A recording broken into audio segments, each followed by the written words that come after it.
Hey everyone, in this tutorial I'll show you how to fix Replit slow loading issues in 2026. So if Replit takes forever to open, your projects load slowly, or the editor feels unresponsive, don't worry. There are several simple fixes you can try. First, refresh the Replit page and reopen your project. Yeah, temporary glitches can sometimes slow things down, and a quick refresh may solve the problem. Next, check your internet connection.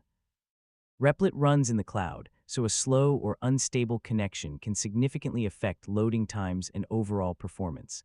After that, close unnecessary browser tabs and background applications. Having too many programs running can use up memory and system resources, making Replit slower than usual.